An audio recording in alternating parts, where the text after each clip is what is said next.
Aujourd'hui, 9 novembre, l'Église du monde entier célèbre la dédicace de la basilique Saint-Jean du Latran, une basilique de Rome dont est écrit sur le fronton « De omnium orbis et orbis ecclesiarum mater et caput », ce qui veut dire « mère et tête de toutes les églises du monde ». Alors vous allez me dire pourquoi, dans le monde entier, nous fêtons aujourd'hui la dédicace d'une église dont l'immense majorité des chrétiens ne mettront jamais les pieds. Et pourquoi celle-ci, celle du Latran, et pas une autre? Pourquoi pas Saint-Pierre de Rome, par exemple? L'église qui a été construite sur le tombeau de Pierre.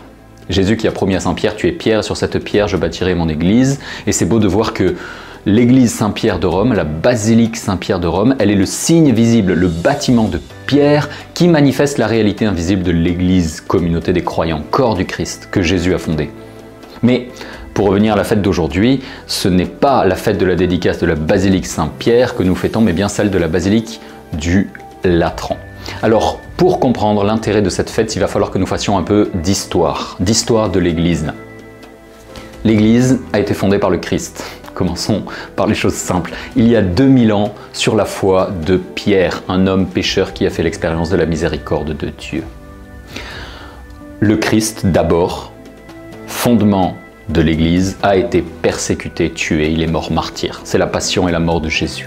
À sa suite, Saint Pierre a aussi été persécuté et il est mort martyr à Rome, à l'emplacement actuel de la basilique Saint-Pierre. Les premiers chrétiens, c'est-à-dire ses premiers disciples, ont tous été violemment persécutés. 11 des 12 apôtres sont morts martyrs, c'est-à-dire tués à cause de leur foi. Jésus l'avait prédit, le disciple n'est pas au-dessus du maître. Si le maître a été persécuté, le disciple le sera aussi. Donc ces persécutions, elles vont durer dans les premiers siècles, les premiers temps de l'Église, presque jusqu'au IVe siècle. C'est au début du IVe siècle que l'empereur Constantin se convertit au christianisme, quasiment sur son lit de mort. Et en 313, il promulgue l'édit de Milan qui va mettre fin aux persécutions et rendre la foi chrétienne comme une foi autorisée dans tout l'Empire romain. Alors vous pouvez imaginer quelle fut l'ampleur de la libération pour les chrétiens en cette année-là. Jusque-là, ils vivaient leur foi dans des maisons privées, dans des catacombes, de manière cachée, toujours privée, avec la peur d'être dénoncés, d'être envoyés en esclavage, ou bien envoyés dans des arènes pour servir de nourriture aux lions et de divertissement au peuple.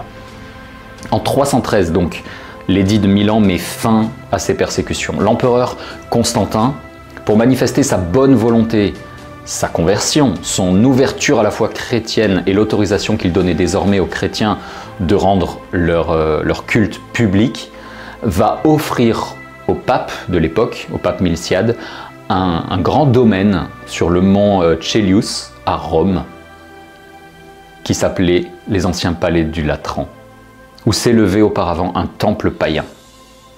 Donc ce temple païen, temple du Latran, va être transformé par les chrétiens à cette époque-là pour devenir la première église du monde. La première église bâtiment public dans laquelle fut rendu un culte public au vrai Dieu, trois fois saint, Père, Fils et Esprit Saint. Avant Saint-Pierre de Rome, avant toutes les églises que nous connaissons, la toute première, ce fut la basilique du Latran, dédiée au Saint Sauveur. On comprend pourquoi, après des siècles de persécution, cette église qui devient le symbole de la libération, le symbole du salut, elle marque la fin des persécutions officielles et le commencement d'un culte rendu librement et publiquement à Dieu. Alors, comme première église du monde, on devrait dire plutôt du monde occidental, elle va devenir la cathédrale du pape, c'est-à-dire le siège de l'évêque de Rome. C'est de là, du Latran, que le pape va présider un grand nombre de synodes, de conciles qui vont être importants pour toute l'Église universelle. C'est là où se discutaient les grandes questions de foi pour maintenir l'unité dans toute l'Église universelle. C'est là que le pape, le successeur de Pierre, le signe visible et garant de l'unité de la foi dans l'Église, va habiter pendant de très nombreuses années, bien avant d'aller sur la colline du Vatican, là où nous le connaissons aujourd'hui. Voilà, maintenant que ces quelques rappels historiques sont faits sur l'origine de cette basilique du Latran, eh bien nous pouvons passer au sens plus spirituel et plus profond de cette fête de la dédicace de la basilique du Latran, qui pourrait être résumée en ces mots. L'Église, bâtiment, construite par des hommes avec des pierres taillées, avec un marteau et un burin, eh bien, c'est un signe de l'Église corps vivant, construite par le Christ avec des hommes croyants, et on pourrait dire ces hommes croyants qui ont été taillés par la foi en Jésus-Christ. Voilà. Ce résumé, je vais tâcher de l'expliquer maintenant, à partir des textes de la parole de Dieu.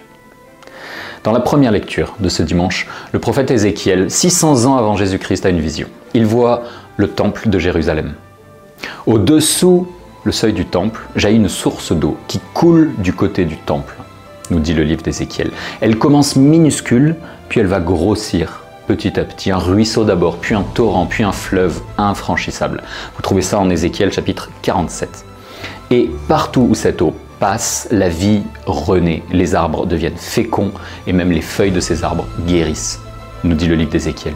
Ils deviennent des remèdes. La mer morte elle-même se transforme en une mer vivante, foisonnante. Cette eau qui vient du temple, le temple c'est le lieu de la présence de Dieu, la Shekinah, et qui porte la vie partout où elle l'irrigue, bien c'est le signe de cette grâce de Dieu qui porte la vie avec elle et qui se répand dans le monde. Mais ça ne s'arrête pas là. Je passe maintenant dans l'évangile de ce dimanche, donc 600 ans après Ézéchiel, Jésus arrive, et comme tout bon juif, Jésus monte au temple de Jérusalem. Ce même temple d'où le ruisseau prenait sa source dans la vision d'Ézéchiel. Et Jésus va être scandalisé par le fait que le temple soit devenu une maison de commerce, une maison de trafic. Il va fabriquer un fouet, il va renverser les comptoirs des changeurs, il va purifier le temple pour montrer que le lieu de la présence de Dieu ne peut pas être profané, c'est-à-dire utilisé pour des choses profanes. On lui dit alors, mais comment oses-tu faire cela? Jésus n'était pas encore connu, on est au chapitre 2 dans l'évangile selon saint Jean. Et Jésus de répondre, détruisez ce temple et en 3 jours, je le relèverai. Et saint Jean ajoute, il parlait du sanctuaire de son corps. Jésus est donc venu pour annoncer la construction d'un nouveau temple. Mais ce temple n'est pas un temple de pierre, mais un temple de chair, le corps du Christ. Il parlait du sanctuaire de son corps. Et saint Paul nous révèle que ce corps, nous pouvons y être intégrés par la foi et le baptême. 3 ans plus tard, Jésus est crucifié. Un soldat lui transperce le côté et de son côté jaillit du sang et de l'eau. Ça devrait vous rappeler quelque chose.